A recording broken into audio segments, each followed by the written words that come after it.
الحمد لله على كل حال بس. الحمد لله. الحمد لله. الحمد لله على كل حال. الحمد لله. كسر ظهرنا والله، كسر ظهرنا والله، كسر ظهرنا. تلاقي العجايك خنيس، لا أب ولا أب. حسبي الله ونعم الوكيل يا سنة مطول بالك.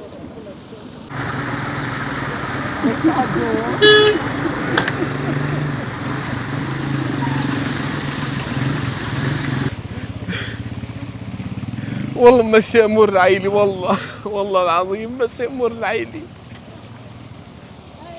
انا ذاتي قرايبين القرايبين راحوا 12 شخص، الحمد لله رب العالمين.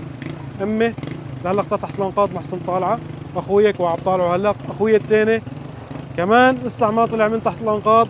عنا ولدين لاخويا الكبير، وولدين انا سحبتهم عايشين الحمد لله رب العالمين، وعندي اختي وجوزها واربع اطفال والحمد لله رب العالمين.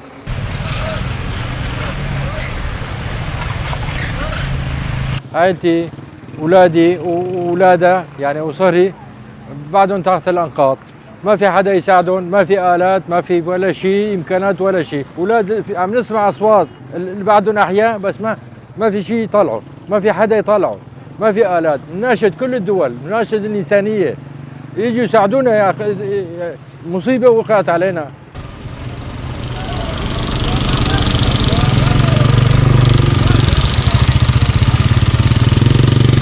نحن نناشد الدول، كل من عنده إنسانية، كل من عنده دم يتحرك، كل من عنده ضمير يساعدنا. ما عندنا إمكانية، احنا أطفالنا، نسواننا، شيابنا كلها تحت الأرغاف.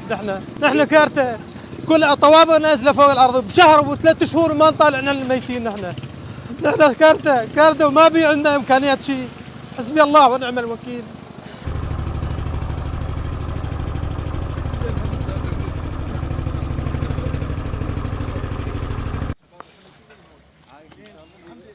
حدا يشيل معك